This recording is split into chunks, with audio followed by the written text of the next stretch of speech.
ठरलं तर मग या मालिकेमध्ये येणाऱ्या भागात रविराजांच्या मदतीने आता सायली खूप मोठा डाव रचणार आहे. कारण अर्जुन तिच्यावरती विश्वास ठेवायला तयार नाहीये की तिने साक्षीला पाहिलंय. आणि असं असल्यामुळे आता तिला मदत घ्यायला लागलेली आहे रविराजांची. रविराज तिच्या पाठीशी खंबीरपणे उभे राहत पोलिसांना घेऊन येत प्रिया आणि साक्षी यांना एकाच वेळेला पकडणार आहेत प्रेक्षकांनो. म्हणजे खरं तर पकडायचा प्लॅन साक्षीला आहे, पण प्रिया याच्यात कशी अडकले, रविराजांच्या समोर सत्य कसं आलंय, पोलिसांना घेऊन आल्यावरती अनेक गोष्टी कशा समोर आल्यात.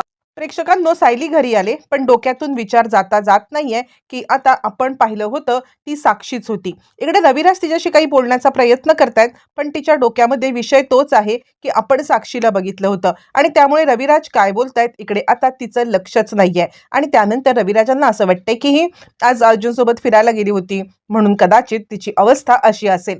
असं म्हणत रविराज तिला सांगतायत, काय झालं, तू इतकी अस्वस्थ का आहेस सायली. सायली सांगते, काही नाही. यावरती आता रविराज म्हणतात, तू माझ्यापासून सत्य लपवणार का, काय नक्की झालंय ते मला सांग तरी. त्यावरती सायली म्हणते, मला तुमच्याशी खरं तर बोलायचंय. रविराज म्हणतात, बोल ना, काय झालंय, अर्जुन सोबत काही भांडण झालंय का. यावरती ती आता सांगायला लागते, नाही, अर्जुन सरांच्या सोबत नाही, पण ना मला खूप मोठं सत्य समजलंय. रविराज म्हणतात, कसलं सत्य. त्यावरती मग सायली घडलेला सगळा प्रकार सांगते. सायली सांगते, मी आज न काका गेले होते ह्यांच्यासोबत ना ब्रेकफास्टला. त्यावेळेला तिथे मला म्हणजे मी साक्षीला बघितलं. रविराज म्हणतात, अरे देवा, म्हणजे आता तू त्या साक्षीला बघितलंस आणि साक्षीला बघून आता तू तिथे सुद्धा आता साक्षी साक्षीच करत बसलीस. अगं, साक्षी कशी जिवंत असेल, साक्षी तर गेलेली आहे ना. ती म्हणते, तेच सांगते, हे सुद्धा माझ्यावरती विश्वास ठेवायला तयार नाहीत, पण मी साक्षीला पाहिलं. रविराज म्हणतात, कुणीही तुझ्यावरती कितीही विश्वास ठेवला नाही तरी मी मात्र तुझ्यावरती 100% विश्वास ठेवणार आहे. तू सांग, कुठे पाहिलंस तू. यावरती ती म्हणते, रेस्टॉरंटमध्ये. रविराज म्हणतात, एक काम करूया, मी त्या रेस्टॉरंटच्या आजूबाजूला आता इकडे माझी जी काही यंत्रणा आहे ना ती कामाला लावतो आणि काय सत्य ते शोधण्याचा प्रयत्न करतो, तू नको चिंता करूस. यावरती ती म्हणते, हो, मी अर्जुन सरांना बोलण्याचा प्रयत्न केला, पण ते काही ऐकायला तयार नाहीयेत. असं म्हणत ती विचार करते की मी जी पाहिली ती साक्षीच होती आणि साक्षी 100% जिवंत आहे, नाहीतर मला बघून ती कशी पळाली असती. इकडे आता प्रेक्षकांनो, ज्या वेळेला साक्षीने खाली उतरवलेलं आहे सचिनला आणि ती सचिनला घरी जायला सांगते, हे तर आपण पाहिले. सचिनला तिने आता घरी जायला सांगितल्यावरती ती तडक आता प्रियाला भेटायला आले. प्रेक्षकांनो, तिला आता प्रियाला भेटून तिला सगळं सत्य सांगायचं आहे. मग त्याच वेळेला ज्या वेळेला ती प्रियाला भेटायला आलेली आहे तेव्हा प्रिया तिला म्हणते, काय झालं साक्षी. यावरती साक्षी म्हणते, मी तुला खरं सांगू का, तर त्या दिवशी मला आता सायलीने पाहिलेलं आहे. यावरती ती म्हणते, सायलीने, सायली तुला कशी काय बघू शकते, कुठे बघितलं, काय बघितलं. यावरती ती सांगायला लागते, अगं खरं सांगू का, तर आता मी ज्या रेस्टॉरंटमध्ये गेले होते ना त्या रेस्टॉरंटमध्ये सायली आली होती. यावरती प्रिया म्हणते, काय बोलतेस, सायली, सायली का त्या रेस्टॉरंटमध्ये आली होती, मला नीट सगळं समजून सांग, मला खरंच काही कळत नाहीये तू कशाबद्दल बोलतेस, काय बोलतेस ते. यावरती ती म्हणते, अगं खरं सांगते, मी ज्या रेस्टॉरंटमध्ये गेले होते तिथे सायली अर्जुन आले होते. यावरती ती म्हणते, मग तू त्याच रेस्टॉरंटमध्ये कशी काय गेलीस. यावरती लगेच साक्षी सांगायला लागते, अगं काय माहिती, मला ना माझा सध्याचा जो बॉयफ्रेंड आहे ना तो मला बोलला की आपण तिकडे जाऊया. यावरती ती म्हणते, तुला डाऊटफुल नाही वाटत आहे हे सगळं, म्हणजे बघ ना, त्यांनी तुला तिकडेच नेण्याचं कारण काय. यावरती ती म्हणते, अगं असं का करेल पण तो, असं काही नसेल, तू उगाच शंका घेती आहेस. त्यावरती ती म्हणते, नाही, मी उगाच शंका नाही घेत आहे, मला या सगळ्यामध्ये खूप मोठा डाऊट वाटतोय. यावरती आता साक्षी तिला म्हणायला लागते, डाऊट, अगं कसला डाऊट. यावरती ती म्हणते, तो बॉयफ्रेंड तर अर्जुन सायली यांचा कोणी खबरी नसेल ना, म्हणजे तू बघ ना, त्या बॉयफ्रेंडने बरोबर तुला तिकडे घेऊन जाणं हे कितपत हे होतं. मला तर असं वाटतंय ना, हा तर बॉयफ्रेंडच डाऊटफुल आहे. यावरती ती म्हणते, तुला असं वाटतंय का. यावरती ती म्हणते, 100%, 100% मला असं वाटतंय की तो बॉयफ्रेंड आहे ना तो काहीतरी काड्या करतोय किंवा तो तुला अर्जुन सायलीच्या जाळ्यामध्ये द्यायला बघतोय. यावरती ती म्हणते, नाही नाही, अगं तो तर इथला नाहीये, तो तर बाहेरचा त्याचा विजा वगैरे आहे. यावरती ती म्हणते, कोण बाहेरचा विजा, तू मला काही सांगू शकशील का. यावरती मग आता इकडे ती सांगते, हो, माझ्याकडे फोटो आहे, फोटो, मी तुला फोटो दाखवू का. असं म्हटल्यावरती ती आता तो फोटो दाखवते आणि फोटो बघितल्यावरती मग मात्र प्रियाने एका झटक्यात ओळखलेलं आहे. प्रियाने झटक्यात ओळखलंय की आता हा तर सचिन आहे. सचिन म्हटल्यावरती मग मात्र खूपच मोठा धक्का बसलाय. तो म्हणजे आता इकडे साक्षीला. साक्षीला धक्का बसलाय. ती म्हणते, सचिन कोण, काय बोलतेस तू. यावरती लगेचच प्रिया सांगायला लागते, अगं हा अस्मिताचा नवरा आहे आणि अस्मिताचा नवरा कदाचित तुझ्यासोबत प्रेमाचं नाटक या कारणासाठी करतोय, कारण आता त्याला तुला अडकवायचंय. बघ बाई, मला तर काहीतरी डाऊटफुल सगळी सिच्युएशन वाटत आहे. तू या सगळ्यामध्ये जरा अलर्ट राहा म्हणजे झालं. अस्मिताचा नवरा का तुला हे सगळं करतोय? तू मला सांग, अस्मिताला सोडून तू तिकडे का? म्हणजे मी ऐकलं होतं की त्याचं लफडं आहे, पण हे सगळं त्यांचं नाटक सुद्धा असू शकतं ना? तुला कळतंय का? तू जर का या नाटकाला बळी पडलीस ना, तर मात्र खूपच मोठा गोंधळ होईल. तू या नाटकाला बळी पडू नकोस. असं म्हटल्यावरती आता इकडे साक्षी सांगायला लागते, तुला काय वाटतंय की खरंच मी या सगळ्यामध्ये अडकत चालले का? म्हणजे तो मला अडकवतोय का? ती सांगते 100%. तू घरी जा, एकदा चेक कर. चेक केल्यावरती तुला आता कळेल नक्की काय आहे ते. असं म्हटल्यावरती ती थोडीशी गडबडले आणि तिला सुद्धा आता हे असं इतकी 100% ही बोलते की हा नवरा आहे तो म्हणजे अस्मिताचा. मग 100% हा मला पकडूनच द्यायला आलेला असणार आहे. दुसऱ्या कशासाठी हा आला असेल ते काही नाहीये. आता मला काही झालं तरी सुद्धा आता यांना म्हणजे बघायलाच पाहिजे काय नक्की ह्याचं नाटक आहे. ती घरी येते. घरी आल्यावरती तिला आता सत्य तर समजले. सत्य समजल्यावरती ती पेटून तर उठलेली आहे आणि पेटून उठून ती आता चिडली आणि ती विचार करते की नाही, याला जोपर्यंत धडा शिकवत नाहीये तोपर्यंत मी आता गप्प बसणार नाही. असं म्हणत ती आता सांगते, तुझा मोबाईल दे, तुझा मोबाईल दे. यावरती तो म्हणतो, मोबाईल कशासाठी पाहिजे तुला? बोल ना, मोबाईल कशासाठी पाहिजे? यावरती ती सांगते, तुला जर का दे म्हटलं तर तुला मोबाईल देता येत नाही का? काय प्रॉब्लेम काय तुझा? मला तुझा मोबाईल पाहिजे. असं म्हटल्यावरती तो आता म्हणतोय, अगं सॅम, काय झालंय? तू इतकी का हायपर झालीस आणि मोबाईल कशासाठी हवाय तुला? यावरती ती सांगते, तुला काय वाटतंय? तू माझ्यासोबत कसंही वागू शकतोस आणि मी गप्प बसू शकेन का? मी गप्प बसणार नाहीये. मला आत्ताच्या आत्ता मोबाईल दे, मला सगळं बघायचं आहे. यावरती तो आता तिला समजवण्याचा प्रयत्न करतोय, काय झालंय, कशासाठी मोबाईल? ती चिडते. आता चाकू घेते. चाकू घेऊन ती आता सांगायला लागते, तुला माहित नाहीये का मी काय काय केलंय ते? मी या सगळ्यामध्ये आता तुला तुला संपवू शकते. मी याच्या आधी सुद्धा आता हे काम केलेलं आहे. मी याच्या आधी सुद्धा खून केलाय, तुला माहित नसेल. यावरती तो चाकू काढून ती त्याच्या अंगावरती धावून जाते.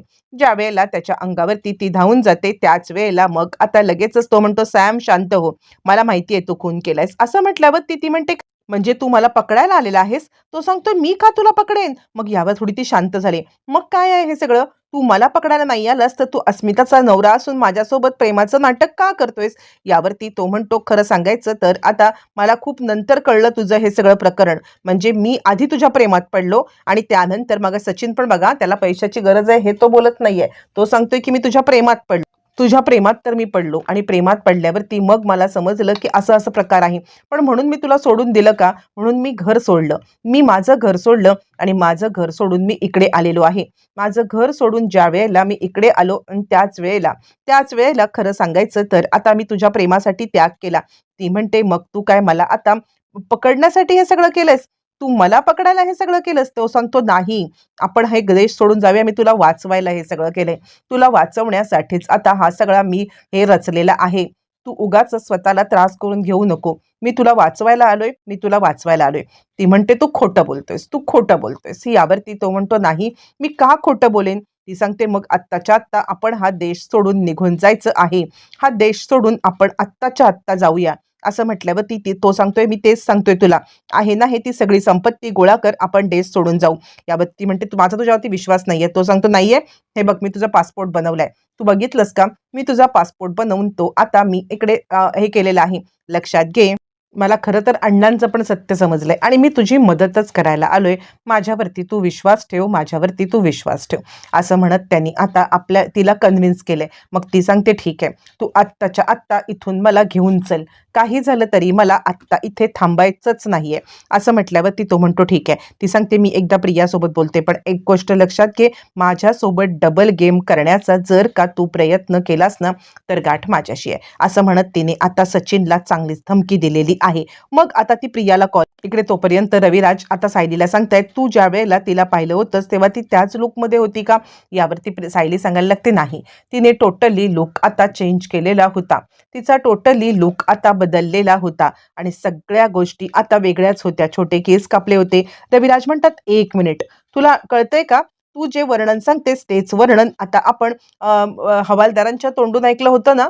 म्हणजे हवालदारांनी तेच वर्णन सांगून आपल्याला सांगितलं होतं की याच वर्णनाची एक वकील आली होती, आठवतंय? यावरती सायली म्हणते, हो हो मला आठवतंय, याच वर्णनाची एक बाई आली होती. आणि रविराज म्हणतात, चल आता मला सगळं सत्य समजलंय, पोलिसांच्या कडून सुद्धा मला आता खूप मोठा पुरावा सापडलाय. प्रेक्षकांनो, एकाच झटक्यात रविराजांनी आता सायलीला घेतलंय आणि ते निघालेत साक्षीला पकडायला. पण त्यांना माहिती नाहीये की साक्षी प्रियाला आता साक्षी प्रियाला भेटायला येते आणि ती सांगते, हे बघ, मी आणि सचिन हा देश सोडून चाललेलो आहोत.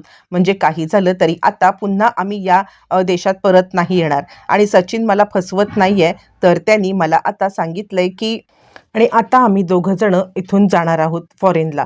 यावरती प्रिया आता गडबडलेली आहे. प्रिया विचार करते, हा जर का फॉरेनला निघून गेले तर माझं तर काही खरंच नाहीये. म्हणजे आता मी याच्यामध्ये इथेच खितपत पडेन आणि मी इथे खितपत पडल्यावरती मग मात्र आता काही खरं नाहीये. प्रिया म्हणजे साक्षी निघून गेली तर माझा गेम इथेच चौपट होईल, अशी आता तिला भीती वाटायला लागली प्रेक्षकांनो. मग काय, मग आता प्रिया तिला सल्ला देते, तू एखादी काम कर, तो खरा आहे खोटा आहे हे जरा बघून घे, असं म्हणत या दोघींची चर्चा चालले. इकडे आता रविराज आणि आता सायली हे दोघं जण साक्षीला पकडायला निघालेले आहेत. पण या दोघी जणी एकत्र आहेत याची कल्पना कुणालाच नाहीये. आणि आता प्रिया हकनाक या सगळ्यामध्ये अडकली जाणार असते प्रेक्षकांनो. प्रिया या सगळ्यामध्ये आता टोटली वेगळ्याच पद्धतीने अडकणार असते. मग हे सगळं चालू असताना तोपर्यंत इकडे आता रविराज सायलीला घेऊन आले. सायलीला घेऊन आल्या आता सायली त्या ठिकाणी पोहोचल्यावरती तिने आता पाहिलेलं आहे.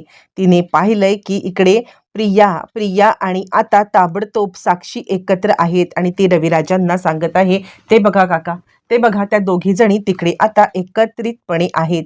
प्रेक्षकांनो, एकाच झटक्यात सगळ्या गोष्टी आता क्लिअर झालेल्या आहेत आणि मालिकेमध्ये एकदम टर्निंग पॉइंट आला. ह्या दोघी बोलतायत.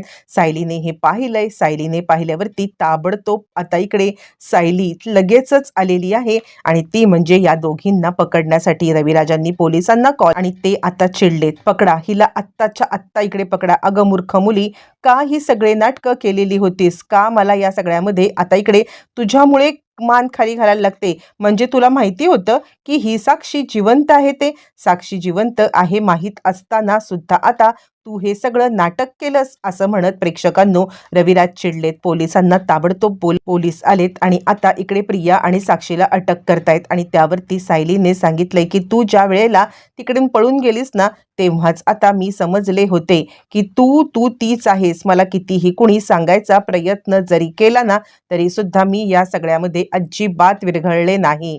आणि म्हणूनच मी काकांना विश्वासात घेतलं. अर्जुन सर माझी साथ द्यायला तयार नव्हते, म्हणून मी आता रविराज काकांना विश्वासात घेतलं आणि विश्वासात घेऊन मी त्यांना माझी सगळी कंडिशन सांगितली आणि इथपर्यंत आणलेलं आहे. तुझा खेळ संपलेला आहे. रविराज सुद्धा खूप चिडलेत आणि तुझ्यासारखी नालायक बाई, आता नालायक मुलगी माझ्या घरात नसलेली परवडली का? तू माझ्या घरामध्ये जन्माला आलीस का? माझ्या घरामध्ये अशा प्रकारे कारस्थानं करायला तू आलीस? असं म्हणत ते आता चांगले चिडलेत आणि चिडून आता प्रियावरती चांगलेच फटकारलेले आहेत. प्रिया आता गडबडले आणि मी नाही, तू नाही, हिने मला भेटायला बोलवलं, असं ती करायला लागलेली आहे. पण रविराज तिचं काही ऐकायला तयार नाहीयेत.